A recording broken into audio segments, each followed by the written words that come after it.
तुमने कहा परशुराम जी जिस समय धनुष तोड़ने वाले ने धनुष को तोड़ा उस समय सब लोग प्रसन्न हो गए, परंतु चाप खंड में डाले तो देख लोग सब भय सुखाए।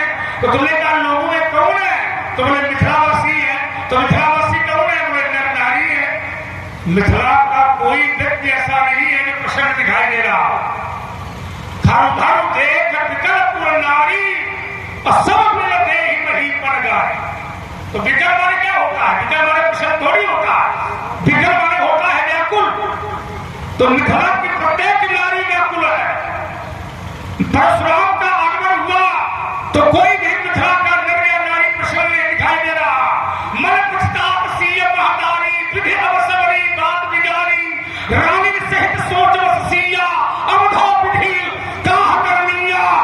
क्या है इसका अर्थ? यह है कि मिथिला का कोई नर या कोई नारी प्रसन्न नहीं दिखाई दे रहा है। और अगर दिखाई दे रहा है तो सुनैना हमारे सामने आवे आपसे क्या है? पंडित जी प्रसन्न है, विश्वामित्र जी हमसे कहते हैं प्रसन्न है।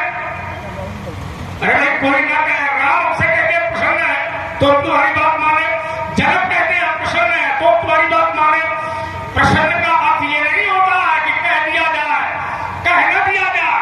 प्रसन्नता का सत चिन्ह दिखाई देना चाहिए तो तुम प्रसन्न हो। अब बाहर दांत निकालो, अंदर दुखी हो जाओ, क्या मतलब है?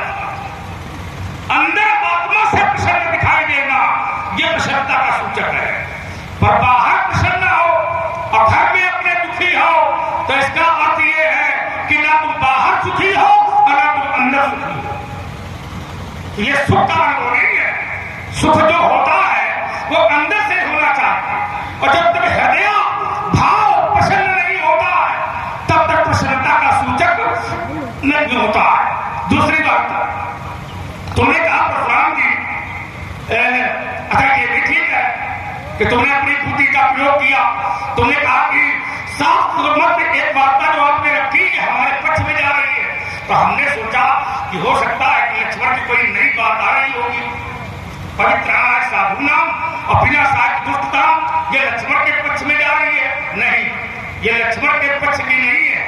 ये परमात्मा जब अवतार लेता है तब वो ये कहता है यदा यदा हि धर्मस्य ग्लानिर्भवति भारत अभ्युत्थानस्य धर्मस्य तदात्मानं सृजाम्यहं पवित्राणाय साधूनां विनाशाय दुष्कृतां धर्म संस्थापनार्थाय संभवामि युगे युगे। तो मैंने इसका उत्तर दिया था कि यदि साधु भी धर्म की आड़ में अधर्म करता है तो साधु भी दंड का भागी माना जाता। अगर साधु है और यदि साधु धर्म की आड़ में अधर्म करेगा तो क्या उसे दंड का भागी नहीं माना जाए? भाई हमारे न्याय दंड संहिता कहती है अपराधी चाहे साधु हो और अपराधी चाहे देवता हो और अपराधी चाहे संत हो, लेकिन यदि अपराध करता है तो उसे दंड दिया जाएगा। साधु है और यदि साधु भगवान के भक्त का अपराध करे तो क्या भगवान से दंड नहीं देगा? दुर्वासा भी साधु है और दुर्वासा ने भक्त अम्बरीश का अपराध किया था। विचार करो लक्ष्मण। हाँ, और भक्त अम्बरीश को खाने के लिए दुर्वासा ने कृत्या नाम की राक्षसी छोड़ी थी। और जिसमें कृत्या नाम की राक्षसी अम्बरीश को खाने के लिए दौड़ी तो भगवान ने दुर्वासा के ऊपर चक छोड़ दिया था। क्यों छोड़ा था? दुर्वासा साधु थे, भगवान को चक्र नहीं छोड़ना चाहिए, लेकिन भगवान का नियम है। भगवान है जो अपराध भगत कर करई तो राम रोष पावक सो जरई। अपराध चाहे साधु करे और चाहे वो महात्मा करे, लेकिन परमात्मा के द्वारा उसे दंड दिया जाएगा।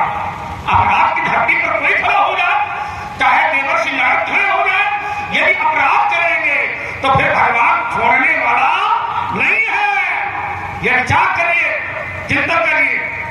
आपने कहा संगत, हाँ संगत, अपराधी की संगत करने वाला भी अपराधी होता है। अपराधी चाहे जो कोई हो, अपराधी की संगत करने वाला भी अपराधी होता है। अपराधी का साथ लेने वाला भी अपराधी होता है। अपराधी को छुपाने वाला भी अपराधी होता है। अपराध करो चाहे न करो, यदि करने का प्रयास किया तो भी अपराधी माना जाएगा। ये न्याय संहिता का नियम है। तुम्हारी बात न मानो, लेकिन न्याय जन संहिता तो मानोगे। और ये भारतीय सभ्यता है हमारे यहाँ की, तो इसको तुम्हें काटना पड़ेगा।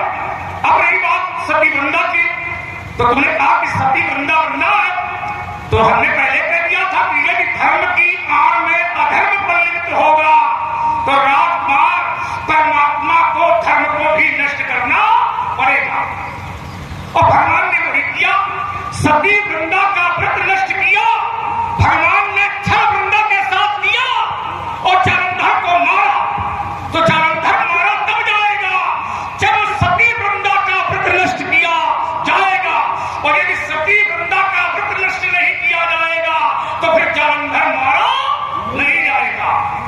तो ये चिंतन हमने शास्त्र में रखा था, और हमने कहा कि मेरा नियम नहीं है, ये भगवान का नियम है, और भगवान में दोष लगाना यह अपराध है, क्योंकि समरथ का नहीं दोष गुसाई और रज पावक सुरसर की नाई। अपराध है, और अपराध चाहे जालंधर करे और चाहे वृंदा की आड़ में वृंदा करे, हम यही तो कहते थे।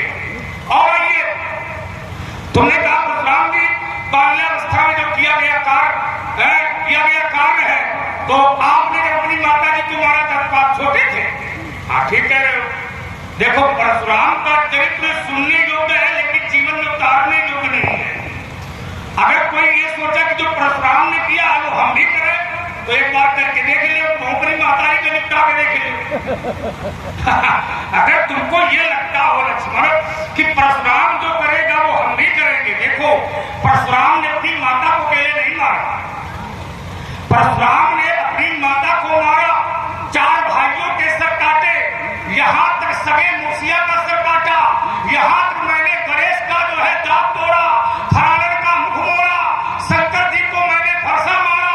अब ये काम तुम अगर कर सको तो तुम करके दिखाओ, नहीं कर सकते हो।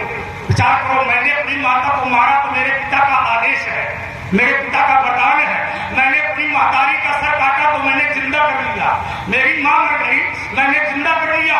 मेरे पिताजी मर गए, मैंने जिंदा कर लिया। मेरे बाबा मर गए, मैंने जिंदा कर लिया। अब तुम अपनी महतारी का मारो, जिंदा करके दिखाओ, बड़ा खुदाने। ऐसा कोई ना करे, कोई ये ना करे कि परशुराम जी ने किया है तो हम भी ये करें। देखो, परशुराम मारेगा तो परशुराम के पास में वो बूटी है जिसका नाम है मत्स्यनिन्नी विद्या, मारो सुहाओ भरा करो, बात समझो। लेकिन संसार का कोई व्यक्ति ये सोचे कि परशुराम जी ने अपनी महतारी को मार दिया, चलो हम मार दिया, तो तुम अगर मारे तो चली गई तो दोबारा लौटते। हाँ, इसलिए परशुराम जो करे वो करने की कोई आवश्यकता नहीं है। परशुराम का जो चरित्र है वो सुनने योग्य तो है, लेकिन जीवन में उतारने योग्य नहीं है। उसको जीवन में न उतारा जाए। भगवान जो करे, परमात्मा जो करे, जो परमात्मा करता है उसको अपने जीवन में उतारना चाहिए, पर उसको करके न देखो हम करें। अगर करके देखो वो भी कर ले, नहीं, ये नियम आपका ठीक है कि भगवान जो करे उसको जीवन में न उतारे, बिल्कुल उतारे। भगवान जो करे वो बिल्कुल उतारे, लेकिन क्या उतारे? जो उतारने योग्य है वो उतारे, सब कुछ न उतारे। जो उतारने योग्य है उसको उतारे। जैसे शंकर जी हैं, तो शंकर जी भगवान का जाप भी करते हैं, और शंकर जी जहर भी पीते हैं, तो जहर न पिया, लेकिन शंकर जी भगवान के नाम का जाप करते हैं, तो जाप करो और जाप को अपने जीवन में उतारो, है ना। शंकर जी ने अब करना क्या नहीं है कि शंकर जी ने जहर पिया है तो ये हमको नहीं करना है। क्यों? क्योंकि शंकर जी है भगवान, उन्होंने जहर तो पी लिया है, तो शंकर जी है भगवान तो वो बच गए। तो हम लोग न करें, क्योंकि हम भगवान नहीं है, हम नहीं बच पाएंगे, है ना। हम अगर जहर खाएंगे तो सीधे फिर भगवान के पास मिलेंगे। तो बात इतनी है कि ये नहीं है कि जो भगवान कर रहा है उसको अपने जीवन में न उतारे, बिल्कुल उतारे, लेकिन जो उतारने योग्य है वो उतारे। जैसे भगवान ने एक अवतार लिया, अब भगवान ने क्या किया कि प्रातः काल उठ गए रघुनाथा, अब मात पिता गुरु नावही। तो यह हमका उतारे है कि नहीं उतारेगा? क्या दीजिए, ये हमको उतारना है कि नहीं उतारना? ये उतारना है, क्योंकि ये उतारने योग्य है, इसलिए ये हमको उतारना है। शंकर जी राम नाम शिव सुमिरन लागे, और जाना सती